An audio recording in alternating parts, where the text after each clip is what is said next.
Hi guys, welcome to my channel. Chicken పులావ్ని సింపుల్గా టేస్టీగా ఏ విధంగా రెడీ చేసుకోవాలో చూసేద్దాం రండి. ముందుగా అయితే చికెన్ అయితే 2 టైమ్స్ వాష్ చేసేసుకొని పక్కన పెట్టుకోవాలి. దీంట్లోకి టేస్ట్కి సరిపడా సాల్ట్ని యాడ్ చేసుకోవాలి. అదేవిధంగా కొంచెం పసుపును, రుచికి సరిపడా కారాన్ని, అదేవిధంగా అల్లం వెల్లుల్లి పేస్ట్ని, గరం మసాలాను కూడా యాడ్ చేసుకోవాలి. అదేవిధంగా కొంచెం చికెన్ మసాలాను కూడా యాడ్ చేసుకోవాలి.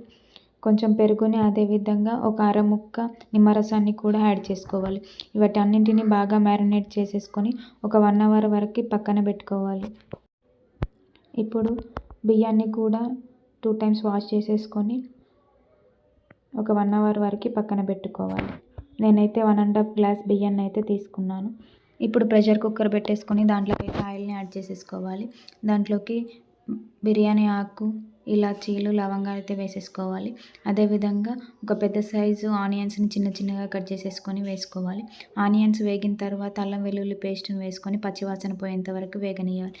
ఇప్పుడు దీంట్లోకి కొంచెం కరివేపాకుని యాడ్ చేసుకోవాలి. అదేవిధంగా ఒక 2 పచ్చిమిర్చిని పొడవుగా కట్ చేసుకొని వేసుకోవాలి. అదేవిధంగా ఒక పెద్ద సైజు టమాటాని చిన్న చిన్నగా ముక్కలుగా కట్ చేసుకొని వేసుకోవాలి. ఇప్పుడు మూత పెట్టుకొని టమాటాలు మెత్తగా అయ్యేంత వరకు ఉడకనివ్వాలి. ఇప్పుడు దీంట్లోకి కొంచెం పసుపును యాడ్ చేసుకొని బాగా కలుపుకోవాలి. ఇప్పుడు దీంట్లోకి మనం మ్యారినేట్ చేసుకొని పక్కన పెట్టుకున్న చికెన్ అయితే వేసేసుకోవాలి. ఇప్పుడు దీన్ని ఒకసారి బాగా కలుపుకోవాలి. మంటను మీడియం ఫ్లేమ్లో ఉంచుకొని మూత పెట్టేసుకొని ఒక 10 నిమిషాలు ఉడకనివ్వాలి. ఆయిల్ పైనకి వచ్చేంత వరకు అయితే దీన్ని ఉడకనివ్వాలి. చూడండి, ఒకసారి ఆయిల్ అయితే పైనకైతే వచ్చేసింది. ఒకసారి దీన్ని అయితే బాగా ఈ విధంగా కలుపుకోవాలి. కలుపుకొని మనం నానబెట్టుకొని పక్కన పెట్టుకున్న బియ్యాన్ని అయితే దీంట్లోకి వేసేసుకోవాలి. ఇప్పుడు చికెన్, బియ్యం మొత్తం కలిసిపోయేలాగా ఒకసారి బాగా కలుపుకోవాలి. బాగా కలిపిన తర్వాత గుప్పెడు కొత్తిమీరని యాడ్ చేసేసుకోవాలి. యాడ్ చేసుకొని మళ్ళీ ఒకసారి బాగా కలుపుకొని మనకు తగినన్ని వాటర్ వేసుకోవాలి. నేను 1.5 గ్లాస్ బియ్యాన్ని తీసుకున్నా కాబట్టి 2 గ్లాసెస్ వరకు వాటర్ యాడ్ చేశాను.